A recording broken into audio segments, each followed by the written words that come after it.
I'm Jarrett Fuller. Welcome to Scratching the Surface.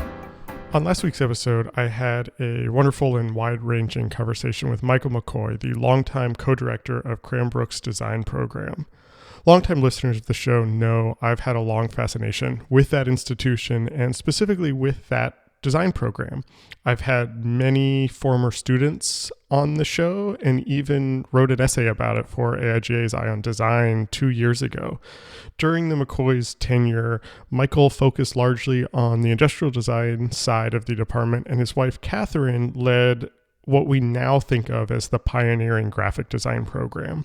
So, continuing from last week's conversation, I am excited to share this conversation with Kathy that looks at the development of the graphic design curriculum within Cranbrook's design department. Katherine McCoy originally studied interior design and industrial design before getting a job at Unimark, the famed design studio led by Massimo Vignelli, right out of school. At 25, she and Mike took over as the co-artists in residences at the design department at Cranbrook, and it was under her leadership that graphic design truly became an area of study in the design program and became a leader in developing design theory, postmodernism, deconstruction, and formal invention. In this conversation, we talk about all of that. I was really curious to hear how Kathy learned to teach in a program that famously had no classes and no grades, especially when in those early years, she was often the same age as her students. We talk about the state of graphic design and how she thought about creating a community that was comfortable with challenging the status quo. And we talk about the influence that that program had beyond the walls of Cranbrook. If you are at all interested in graphic design history, in graphic design pedagogy, in graphic design theory, this conversation looks at how our modern understanding of these fields really began. I am so honored to have had the chance to speak to both Mike and Kathy and learn more about this truly pivotal moment in design history. This show is funded by Patreon supporters. So if you like what we're doing here on Scratching the Surface, I hope you consider supporting us on Patreon for just a few bucks a month. Members get full transcripts of every episode. We do bonus interviews and other exclusive content each month. We're about to launch some exciting new projects, and the Patreon supporters are the first people to see these and to give feedback on those. So you can visit us at patreon.com/surfacepodcast for all the information and to sign up. We really, truly couldn't do it without you. Thank you so much for listening, and here is my really wonderful conversation with the great Katherine McCoy.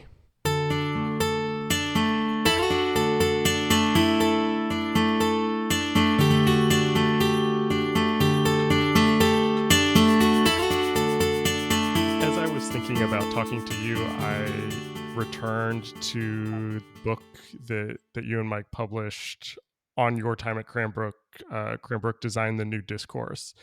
And I want to begin by reading two quotes from that book in the essay that you both wrote and sort of ask, I'm curious how you sort of think about these ideas today. And so you write, much of the work done at Cranbrook has been dedicated to changing the status quo. It is polemical, calculated to ruffle designers' feathers, and it has done that. And then a little bit later you write, the profession of design in the 1970s had fallen into a state of stasis that was suffocating.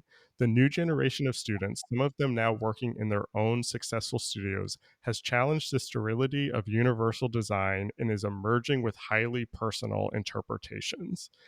And I loved both of those because I think that really speaks to the myth and the legend and the narrative around the Cranbrook Design Department, and especially the Cranbrook Design Department as you and Mike led it. But what struck me reading that today is when I think about the profession of design in the 1970s has fallen to a state of stasis that was suffocating, I almost wonder if we're in a state like that today, especially in graphic design. And it's not modernist anymore. It's not the sort of universal design, but it is design thinking. It is user experience. All of these things are creating a certain sort of stasis, a certain sameness. Um, do you feel that also from your position with this sort of history? What's your sort of view on the state of graphic design today and where that sort of challenging of the status quo is happening? I have to say, I'm really not sure what the state of graphic design practice is today. It seems very dispersed. Mm-hmm. On one hand, technology is just moving so fast and creating a lot of um, opportunities for change, and people are doing a lot of experimentation, but at the same time, there seems to be maybe a lack of focus. It's but but we need to remember that the design fields go through cycles, right? Mm-hmm. And so I'm not quite sure where we are in the cycle right now. But to go back to the idea of the 1970s, design had made some progress at that point, and I see, especially in graphic design, um, it kind of came out of a very unformed state. In a way, it was the last of the design fields to professionalize, Yeah. define itself, and discover its history and methodologies.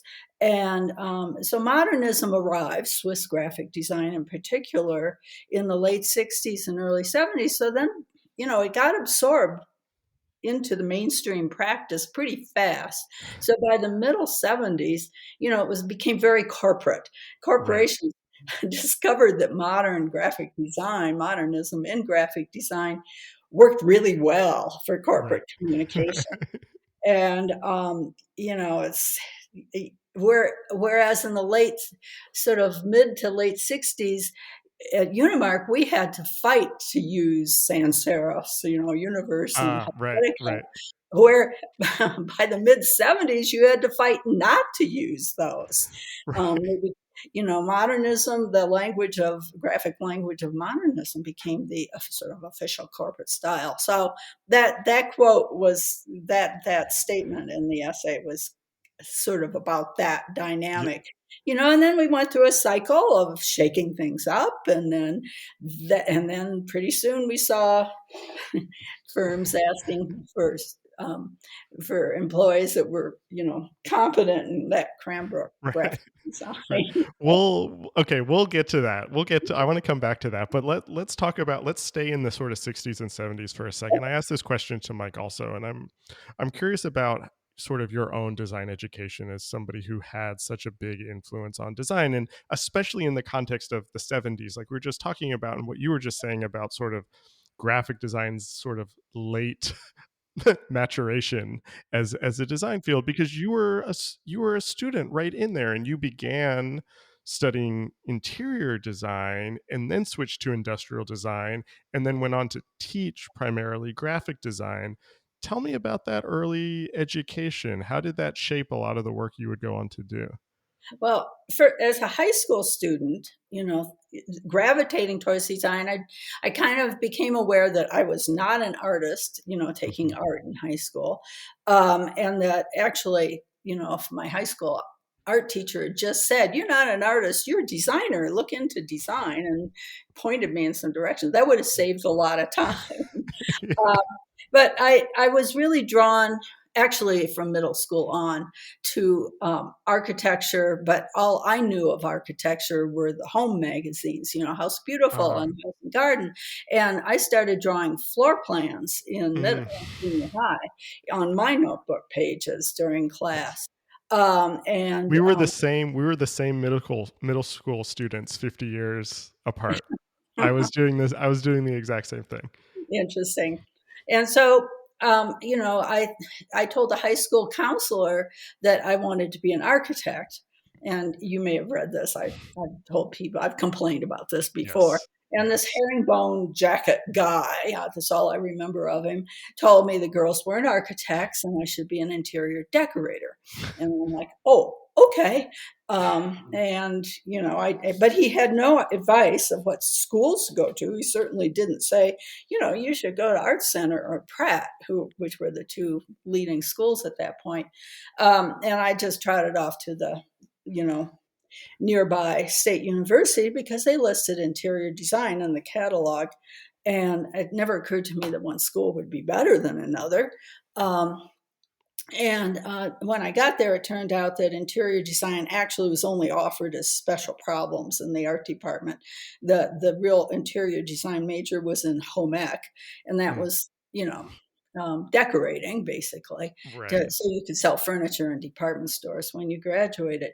Um, so industrial design was, sort of the option, the alternative there, and as well as graphic design.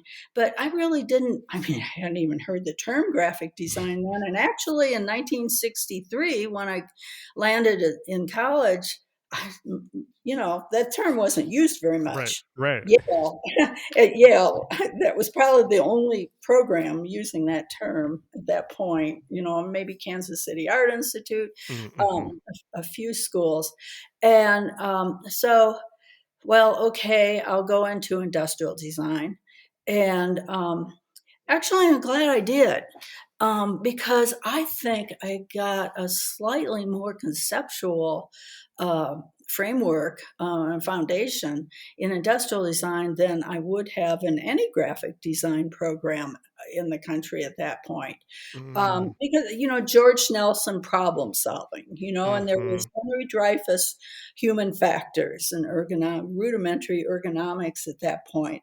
And so I think I got a little more conceptual foundation in industrial design, but I'm not a very three-dimensional talent. Pretty two-dimensional, and I got to, I was allowed by the one good professor we had to do some interior design projects, but he really wasn't prepared to, teach or critique interior design. Um, so, it was more of a conceptual foundation than a formal one. But I also took one course in graphic design in the art department, and that was Okay. so lame.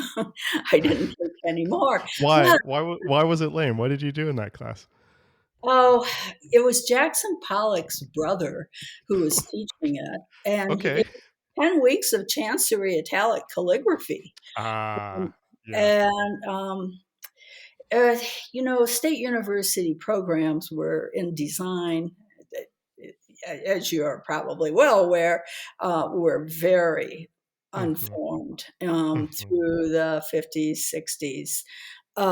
It's only really in more recent years, especially with the NASAD accreditation Yep. standards developed with AIGA, that we have really begun to define what a graphic design foundational education would Yeah. be. Yeah. Um, so it just didn't seem worth spending any more time in that program. But meanwhile, as I went through industrial design, I fell in love with typography and Mm. corporate trademarks, and Mm. and Mm-hmm. I found a couple of books in the bookstore, just little Studio Vista British books on graphic design, and I really then became kind of convinced that that was my true love. Although I've always been interested in the idea of cross-disciplinary design, and exhibitions, interiors, Yeah. products. It all seems related.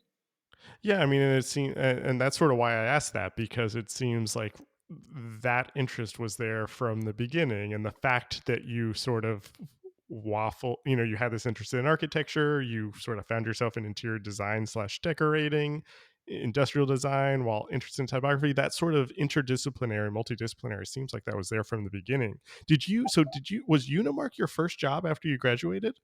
Yeah, I think I'd read about it in Industrial Design magazine, my last Yeah. semester in school, and then, graduated. Mike and I got married. We're living in the suburbs of Detroit, and I'm looking for my first job with a pretty um, unformed portfolio from this rather rudimentary program.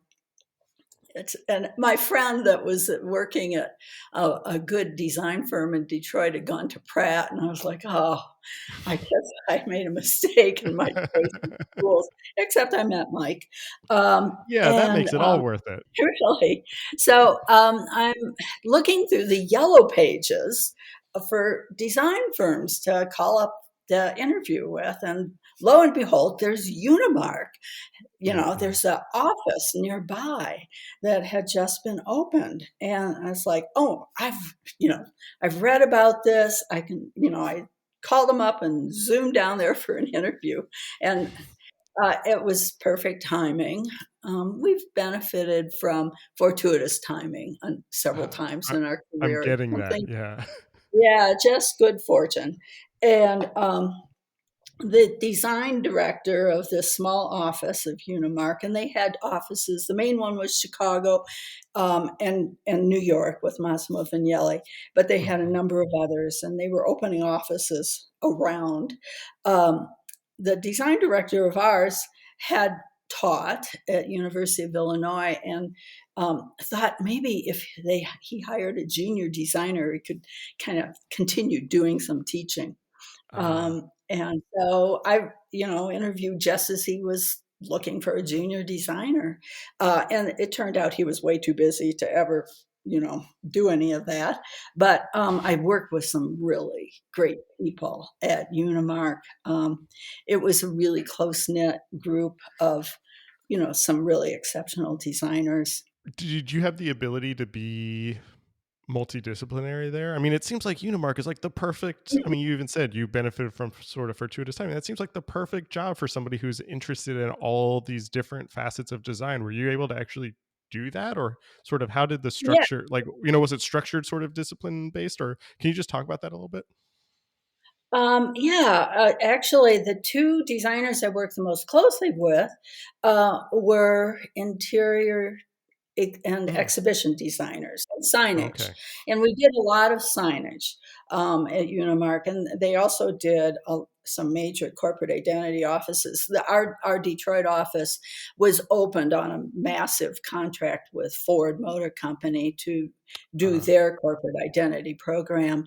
And fortunately, the main designers were so busy doing the big Ford project that these other interesting projects that came along kind of fell to me in some cases. And I worked with these two designers that were more 3D and interdisciplinary. And one of the projects, the most interesting one we worked on, was a project for Frontier Airlines to design a ticket counter system for them, mm, that was modular and could be.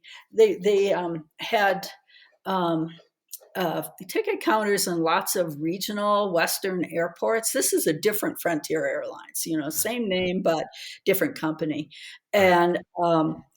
and so this idea of a modular system that you could just send out on the planes and put up on these knotty pine paneling and Hmm. Wrangell, Colorado's airport, and we did do a prototype there.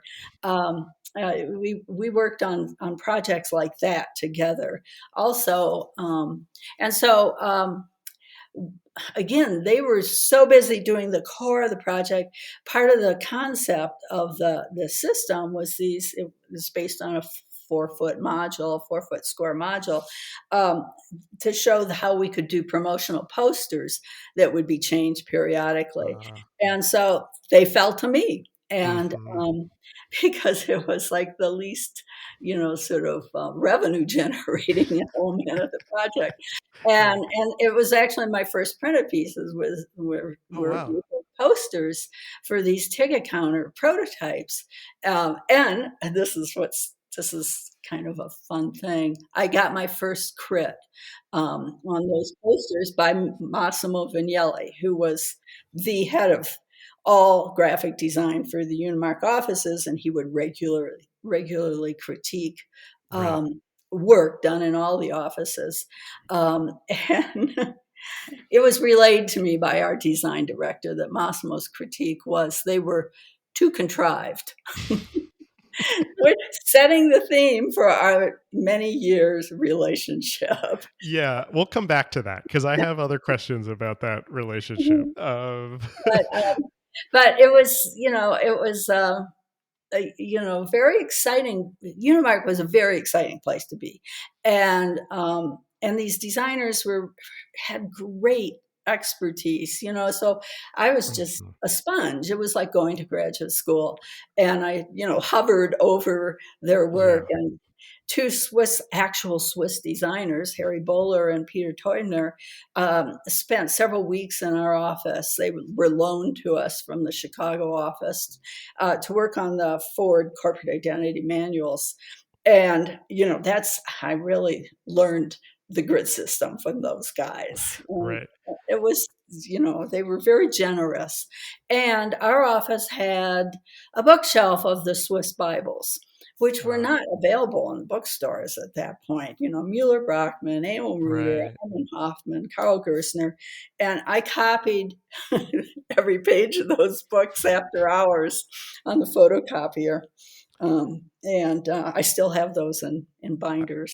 I love that. So, okay, so tell me how you go from that. And I love that you said that that was like a graduate school experience, because as you were talking about, I was thinking the same thing. Like, this feels like a sort of professional graduate school.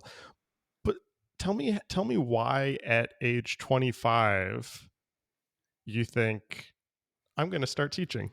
What was interesting to you about taking that Cranbrook position?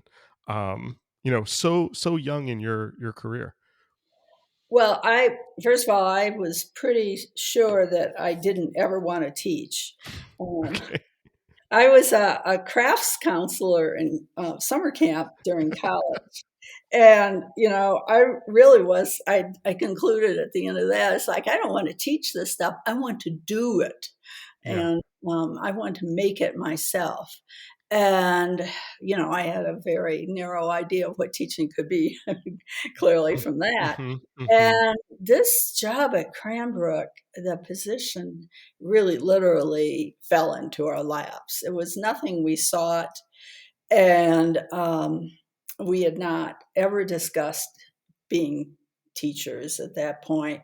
And hence our, initial reaction, like, oh, that's kind of odd. We just kind of laughed it off for the first few hours until we started talking about it later that evening.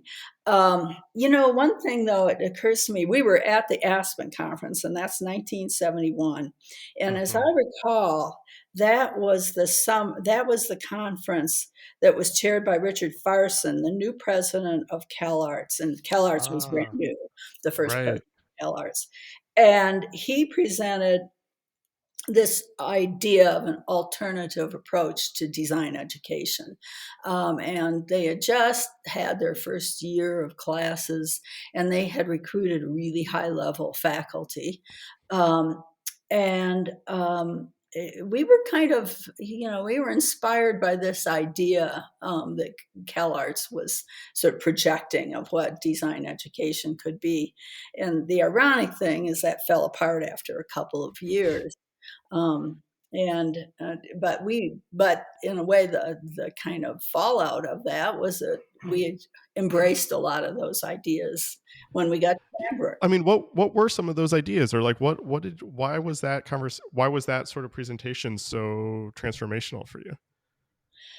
Well, I'm trying to think exactly what it was. It was slightly interdisciplinary, but not. Yeah, it was basically interdisciplinary. It was very counterculture. It was Mm-hmm. um, about embracing the idea of community, I think, and our users, our audiences, Uh, um, was very idealistic. Um, Sheila DeBrethville was the right. I think the main graphic design person there. At that point, Peter DeBrethville in architecture, Victor Papanek for industrial Mm-hmm. design, which all of those people lasted a very short time there. I don't really know what happened to so that vision didn't go forward, but yeah, it was kind of a power to the people approach in design, Yeah. which led to our interest in you know, uh, uh, communicating the benefits of good design to the public and how to embrace and bring better design into their lives. can you talk about sort of like graphic design culture and study at Cranbrook when you got there? Then I talked to Mike a little bit about this, and I've previously talked to Andrew Blauvelt about this. The design program historically was very focused on industrial design with the influence of the Eames, and there's very little documentation about kind of graphic design. I'm putting graphic design in quotes right now, work before you got there. I think of Stephen Fickram. Right. Stephen? Yeah, Stephen Fickram is sort of like the canonical pre-McCoy's Cranbrook graphic designer. Um, what was sort of, how was graphic design seen, or how did that sort of fit into the design program when you got there, or did it at all?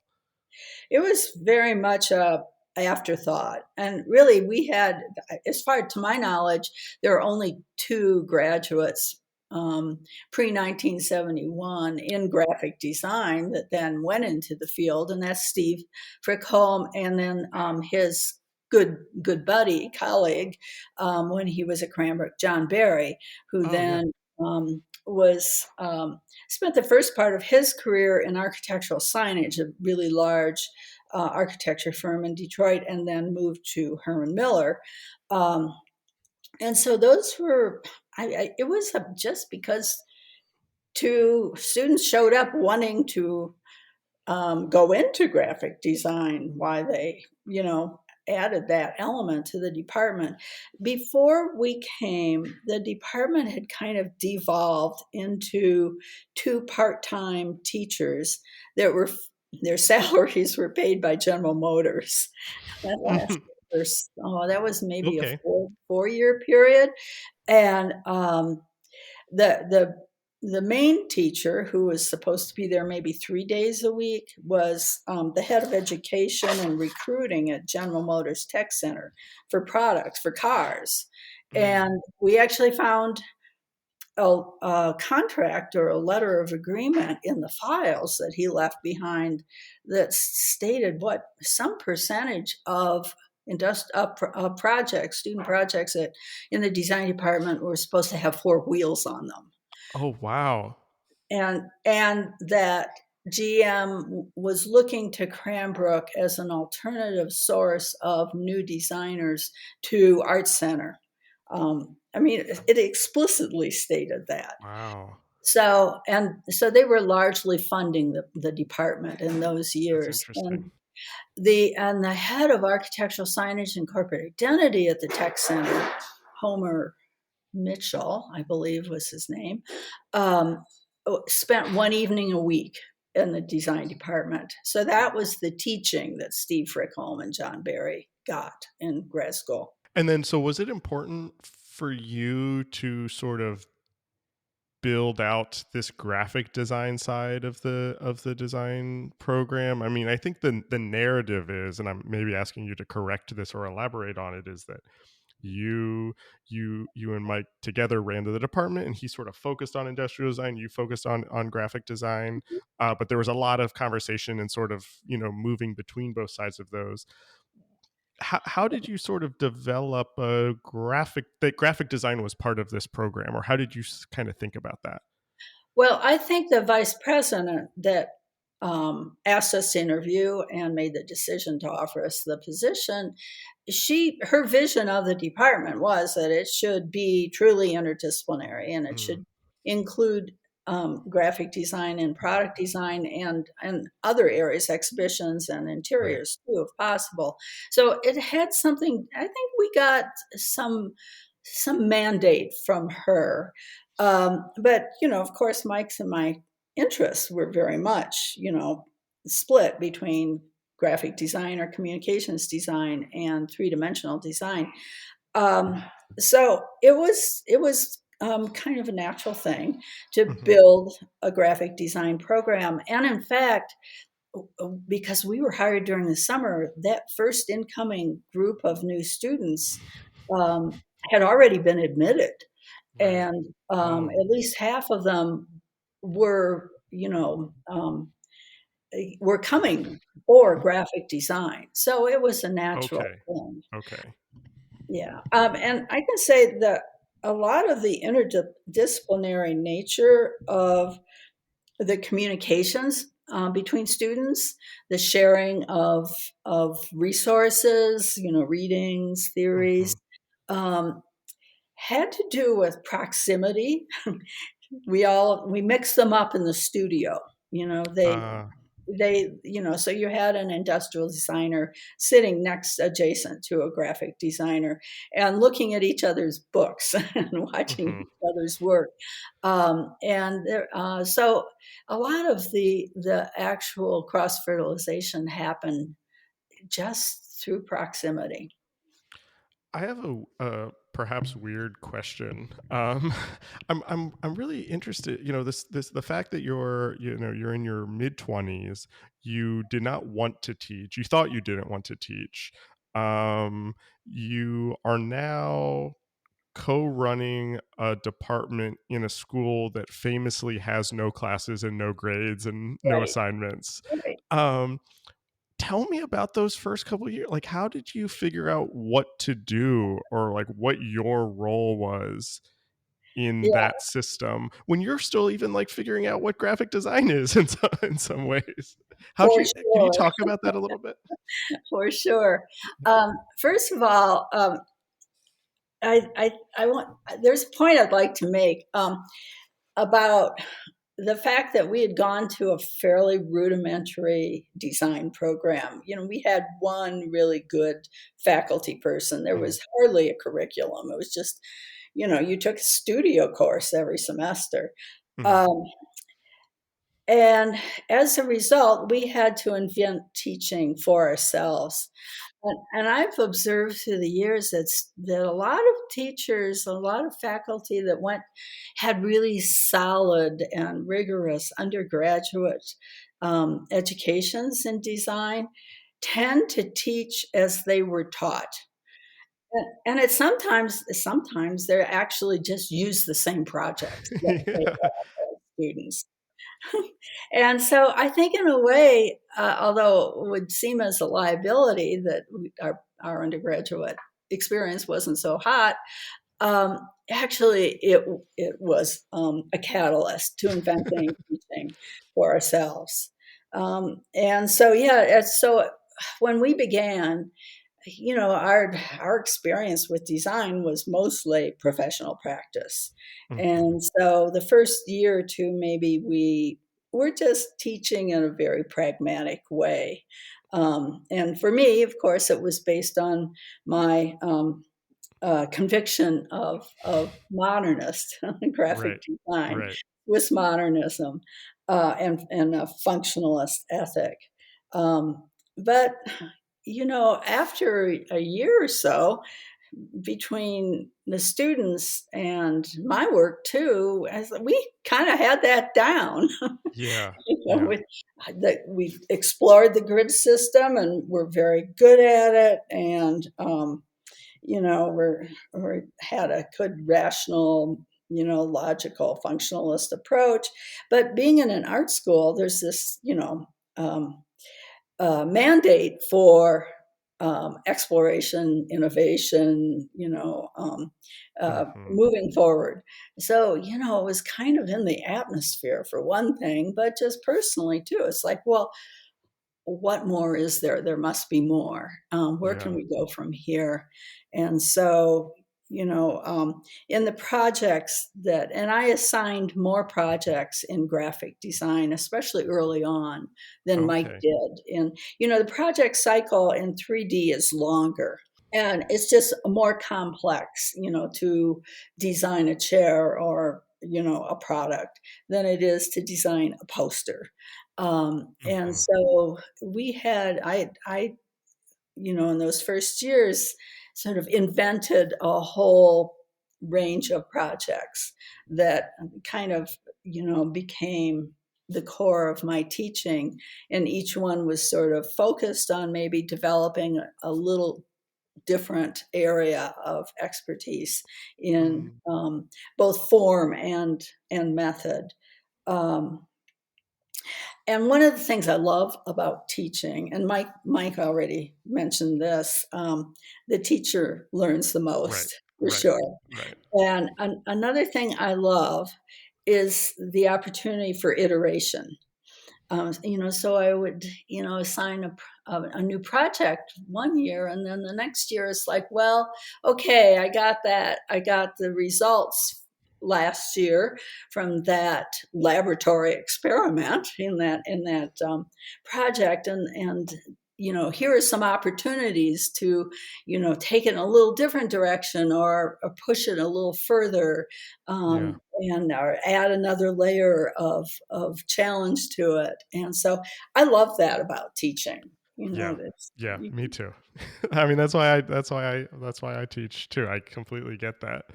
Um, can you tell me more about this sort of like after a couple of years feeling like, well, we know how to do this, and this sort of impulse to kind of push things forward, and with the fact that there being no classes, how can you talk about sort of like how much you were sort of pushing things forward, and both like in work you were doing sort of professionally and sort of like outside of like teaching, and then students' interests, like how did those start to kind of develop the interest in semiotics, the interest in meaning? How did how were sort of the groups organized so those ideas could start to bubble up? yeah, that's a good question. Let's see. Well, first of all, at Cranbrook, they do call us artists, designers, architects, and residents. And Right. the idea that we're supposed to be pursuing our own work at least about half time, teaching half time, and given a studio adjacent to the students' studios, so that we were working ourselves, in our own design. And right away at Cranbrook, actually, it's in our first contract. We were supposed to design the next school academic catalog as Okay. part of our first year's work and the salary, which, by the way, was our contract was for $11,000. Wow. For Of course, both of you combined. we got, yeah, for two people. Wow. um we and then this sort of fiction that we were each half time, because of course it's a very Oh, wow.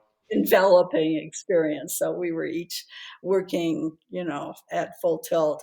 Right. um but I immediately started, with that catalog, and then design materials for the museum, especially Mhm. the art museum, posters, catalogs, invitations, etc. I was very active in my own graphic design. So, and the students were watching my work. I was watching their work. It's just this kind of um, soup of influence between this all of us. The reason I asked that question is because this sort of that quote that we opened with about the Cranbrook was designed to challenge the status quo and was meant to be polemical. It seems like that sort of thing can only happen in a program like Cranbrook, where there is this sort of self-generation of work, where it isn't just assignment, assignment, assignment, and class, class, class, and grade, grade, grade. um and I'm wondering if you sort of knew that that was happening as it was happening, that these new ideas were being brought in that weren't being talked about everywhere else, that this was sort of challenging what we thought of. What was it like in that moment? Were you aware that this was a provocation of some sort? Well, we've always, I think, from the beginning, felt that um, the sort of central goal for each student was to find their own voice Hmm. in design. But also, I've always, probably going back to my Unimark time, been very convinced that design needed to move forward, needed to mature. That all the design fields are very young, and especially graphic design, and needed to professionalize, Uh-huh. Uh-huh. become, more mature, more fully developed. Um, and also at Cranbrook, our original, we our student body was who applied. One of Right. the challenges at Cranbrook was to communicate what the department is about and attract a better level of student. Right. The first students that were there, they just came in over the transom. I don't even know how they found out about Cranbrook. And so doing posters and publishing about the design program was really an important thing, especially in the Yeah. first Yeah. years. Um, so that we then gradually began to get a higher level of applicants, and I think, let's see, Meredith must have arrived after 3 or 4 years into our She was time, early, I think. Yeah. and very early, and also Patrick Whitney. Yep. And they were there together, and that was about the point where we began to get the kind of student we wanted, that Right. we Right. felt, was going to be able to respond to what we were envisioning for the program. And as Mike mentioned, that the whole focus on public information about design, problem solving in the man-made environment being one of the first examples and the biggest first one.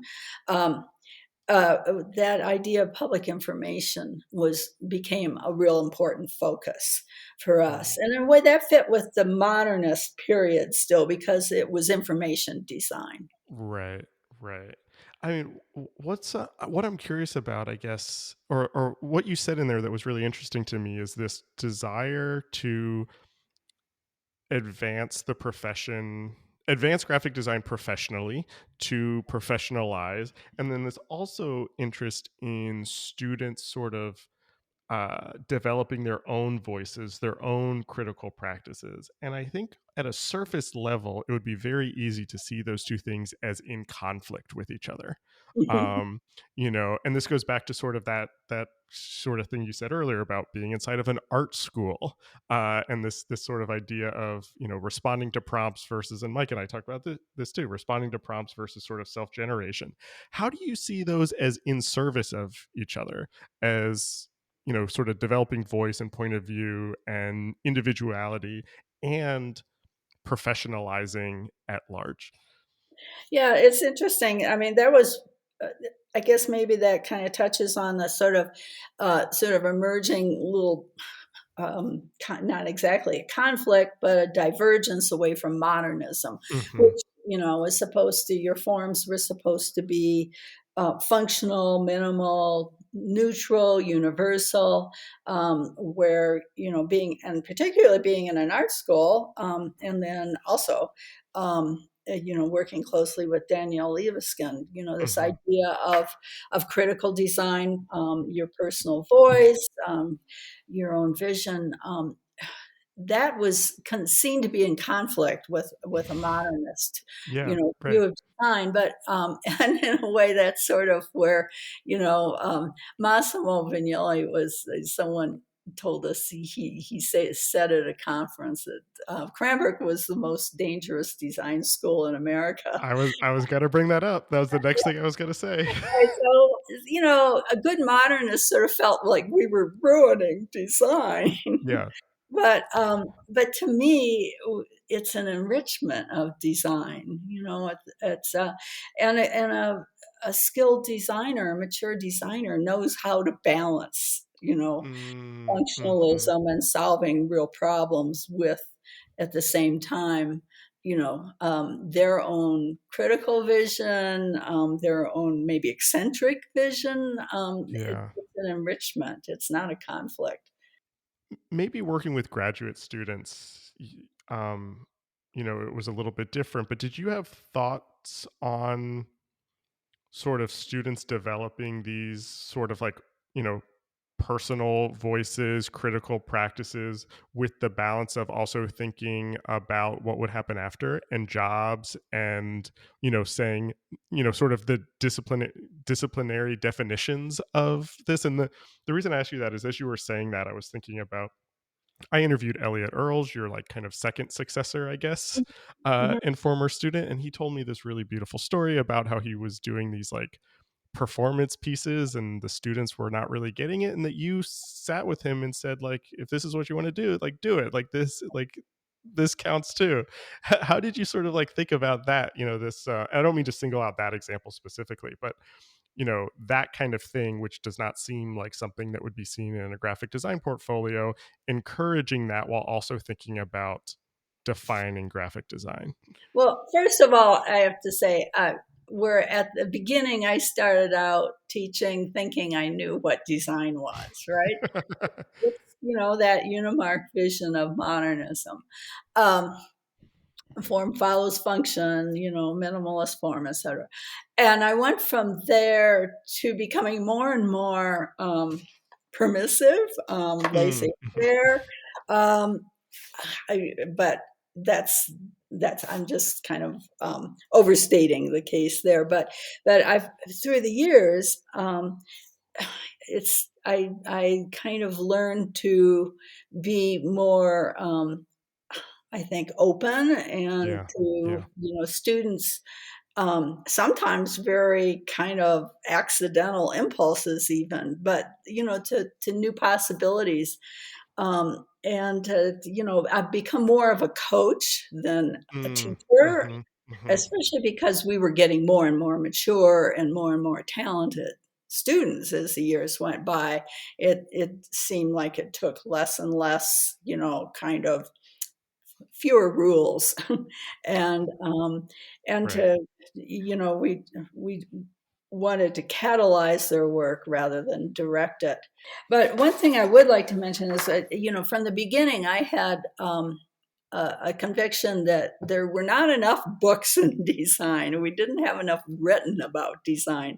And at the first year, I started the bibliography, Ah, right. department bibliography. And I've always loved reading and books anyway.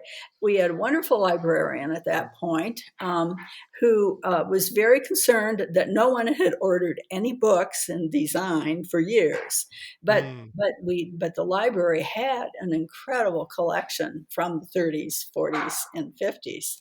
right. Um, so she was willing to order anything I wanted, and the school actually paid for me to go to New York and go to used bookstores, in Manhattan, and I bought up all the books that hadn't been bought in the previous Right. 10 or 15 years.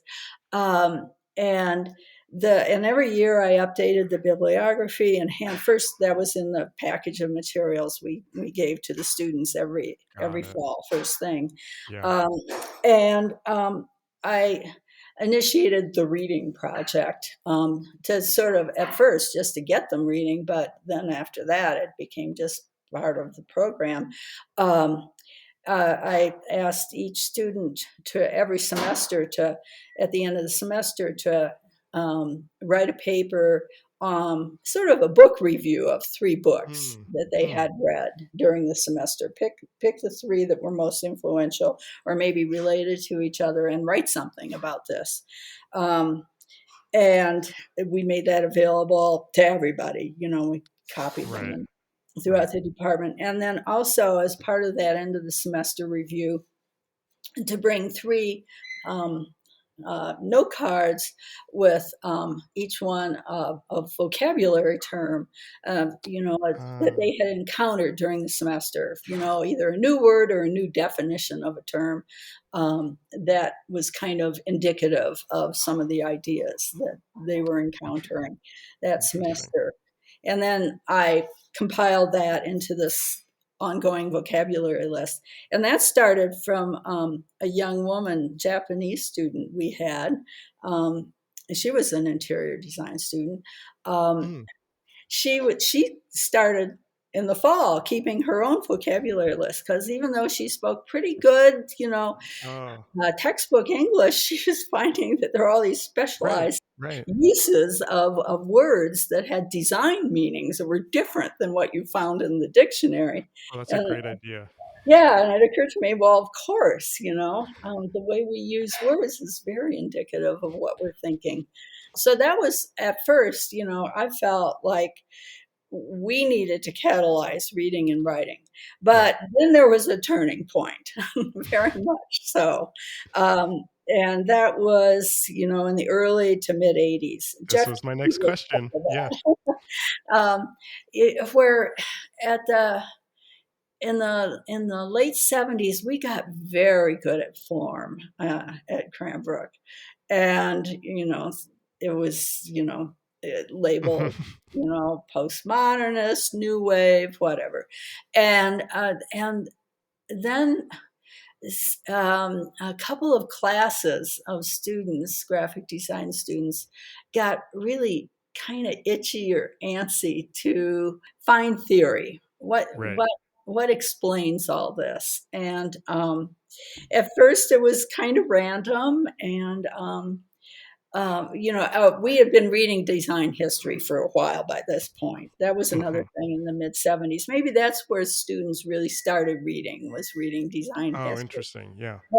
But then this like search for theory began, and I think it was really there were some interesting you know things that came up. I've been encouraging and people to look at semiotics for a while, Right.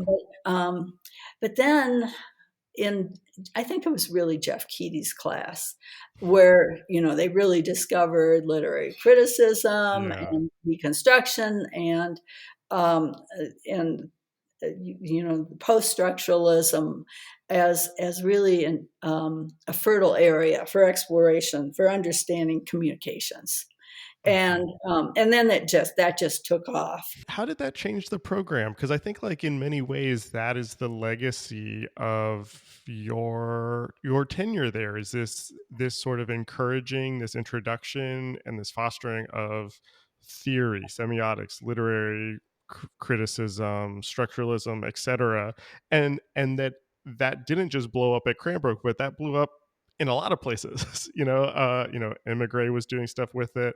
I Mhm. studied under Ellen Lupton, and she and Abbott were kind of, interested in these ideas. Yes.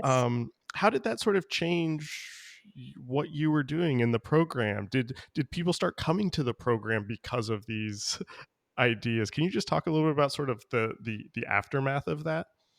Well, I have a feeling that we were fortunate enough to have Andrew Blaufeld apply because of that work, for sure. He'd already he had, I believe he had a double major at Heron School of Art in undergrad, and he had photography. Um, and actually, at Cranbrook, the photo department was the first to start looking at post-structuralism.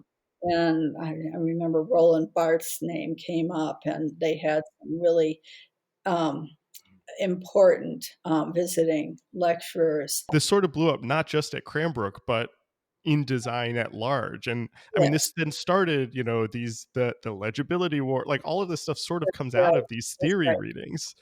Yeah, and also, w- keep in mind that industrial design and Mike and a couple of his colleagues around the country were looking at semantics, Right. especially Right. out of semiotics in product design. So that was kind of also feeding into this. The challenge was to translate these ideas about meaning and Right. communications, sender receiver, how people construct meaning. What does that mean for graphic design? How does it find its way into form? And I think Jeff Keaty said, I kept asking in crits, what does this look like? Right. Right. and and it did begin to affect form, and one thing I always kind of, it's a sort of a way to characterize this, is that in the previous stage, the postmodern new wave, students started working with layers of form, Yes. very complex form. One of the results of these ideas in communications theory was then the students began to work with layers of meaning. And so, the layers of form, carried content. And became a way of communicating layers of meaning, some of which was personal and some of which was directed towards function and Right. communicating the message. I remember in the 90s, Rick Poynter interviewed you about the work at Cranbrook, and you said something similar. And that basically you were sort of like complaining that everyone thinks of Cranbrook as work as aesthetically loud and busy and layered. And you're like, I'm actually interested in the complexity of meaning. I don't care that much about the layers of form. Mhm, mhm. I do love the layers of Right, form right, at times, and I have to say, I do love form, and I love fine typography, and I'm not ready to, give any of that up, but I wanna have it all. It can all be there. This is not an either/or thing, and every piece is right. different and has different proportions of these elements. Right. And I think the realizing that this isn't either or is what made you as co-leading that department able to actually sort of question these things. Like that's the generous perspective here, is not thinking about it as either or. What do you think happened to those conversations? That they were really busy for a second. Everybody was really interested in these, Yeah. and they sort of died down. And as somebody who was not part of those conversations, was too young for those conversations, Uh-huh, uh-huh. whenever I go back and read things that were written at that time, I still find so much relevance to the way design is talked about today, but it seems like that sort of intensity is gone. Do you have thoughts on why that is? Well, I think it got absorbed, Mm, into our process. mm, It's there, but we're not in the exploration stage anymore, where there's the ah, excitement of discovery. It's part of our methodology now, even if it's not often articulated in a really formal way. But you can. Well, first of all, the NASID standards. right.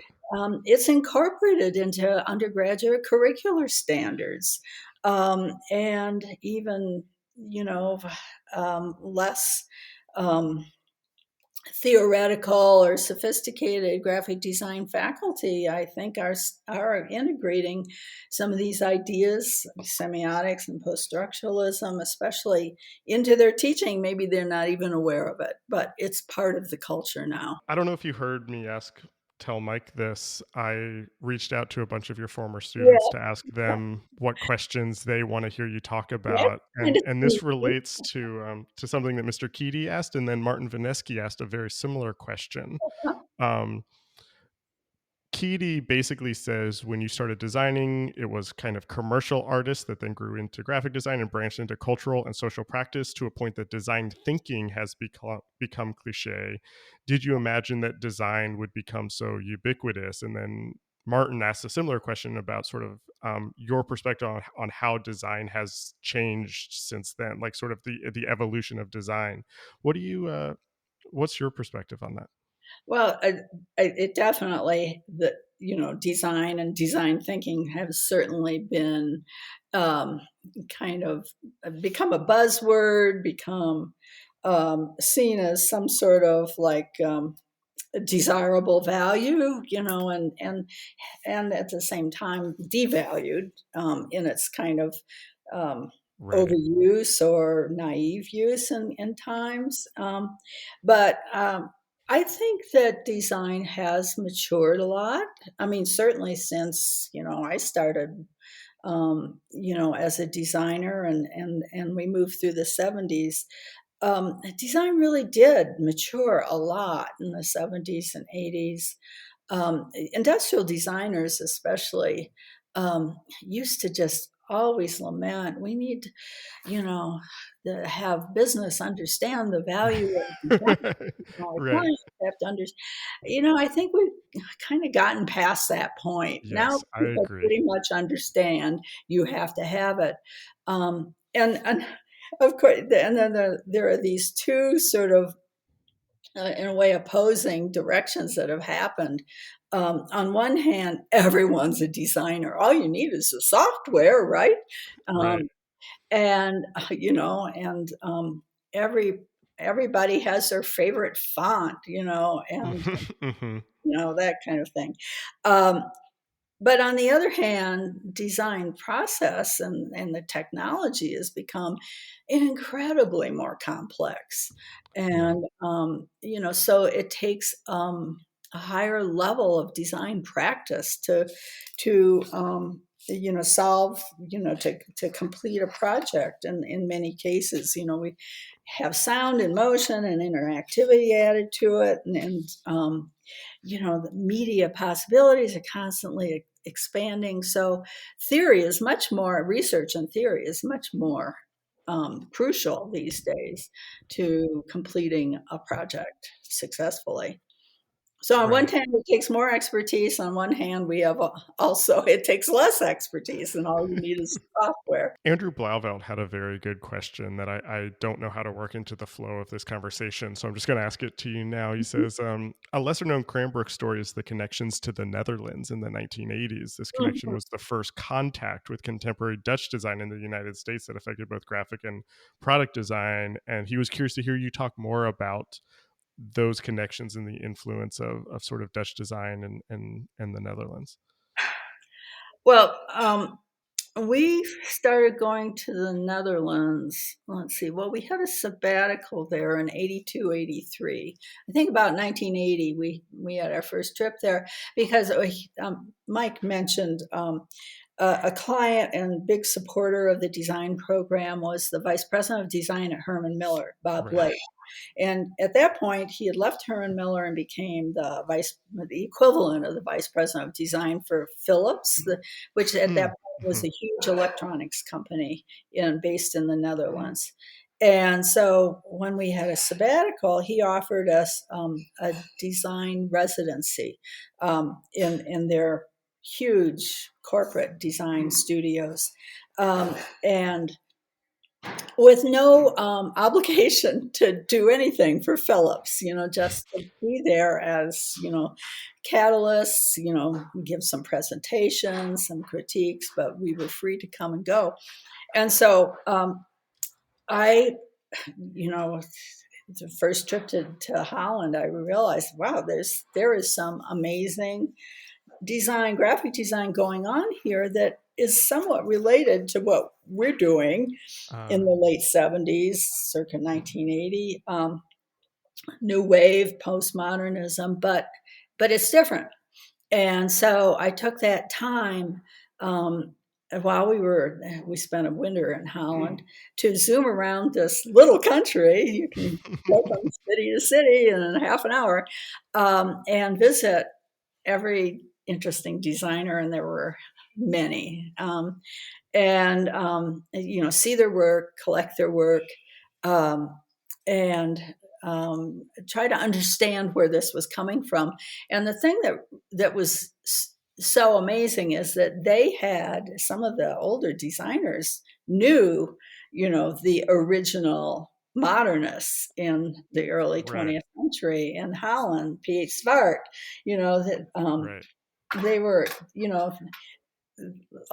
some of them lived to ripe old ages and were still going to professional meetings and having debates, and so there was a direct what we looked at and thought of as postmodern work in Holland actually had a direct lineage back to their roots in the early 20th century, and it was very Dutch. Right. It was very authentically Dutch, Right. um, and reflected their convictions, and also modern art was very vital in Holland all through these years. So, and a lot of the graphic design was closely related to modern art practice also.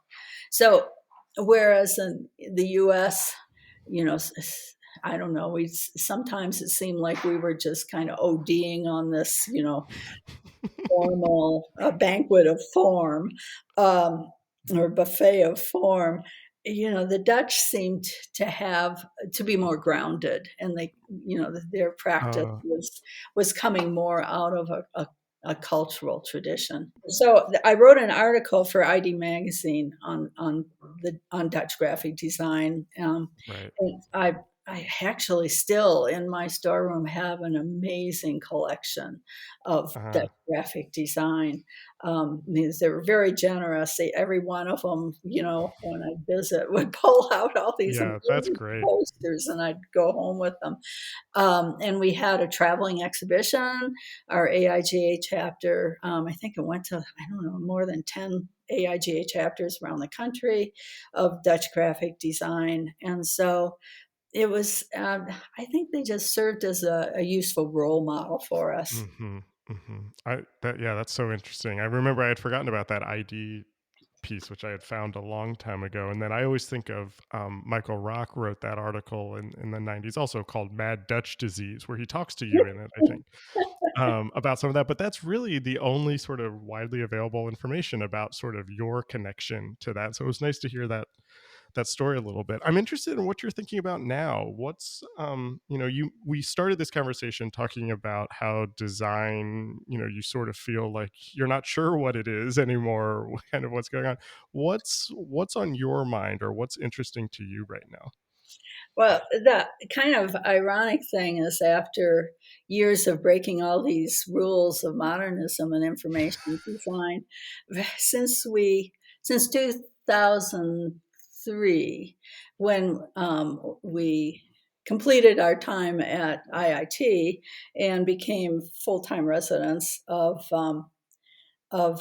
Colorado, I've kind of fallen, into an accidental uh, specialization of information design. Um, Do you know how many like Cranbrook fans are listening to this and just feel so heartbroken now all of a sudden? yeah, it's so it's about being in this place. So Yeah. I've been designing trail maps. For the Forest Wow. Service and the Bureau of Land Management, our public lands, 80% of our county in the center of Colorado is public land. Um, Okay. and, um, and we have amazing trail systems. We have more 14,000-foot mountains than any other county in the Hmm. country, which are all public. And so I've been designing, kiosks, trailhead kiosks, trail maps, and also some historical material about our area. Just being in the place, sort of resulted in this. And I love the land, and so it's sort of natural to Yeah. want to, interpret it in a graphic form, I guess. It really does come full circle. I mean, the trail map seems like a very Unimark project. Massimo would be proud. You're right. It's all about clarity, because many people are cartographically challenged. They Hmm. have trouble reading maps, and so it's using all those graphic methods to make them as clear and compelling as possible. I love that. I think that's a great way to wrap up. So I'm going to ask you the last question that I use to end all of these. I'm curious what you're reading right now. Especially, you mentioned you've always been a reader and loved books. What's on your reading list right now? Well, mostly I'm reading design history. I could mention a couple of books that I really Yeah. particularly appreciate recently. One is Roger Remington's book on Will Burton's Hmm. scientific approach to information design, which I think is a really beautiful book. And then David Shields, one of our Ooh. graduates at Virginia Commonwealth University, just has a new book out on Rob Roy Kelly's American Wood Type Collection. And so, Kathy, thank you so much for doing this. I mentioned this to Mike also. I am a longtime fan. I've talked to so many of your former students and just see your influence sort of all over the design field today. And so to sort of hear some of the background and hear what you're thinking about now was really a treat for me. Thank you so much for doing this. my pleasure. Good questions. This episode was recorded on December 14th, 2022. Our theme music is by Andy Borgasani. We're on Twitter and Instagram at Surface Podcast. You can support the show on Patreon and find previous episodes wherever you get your podcasts and at scratchingthesurface.fm. Thanks for listening.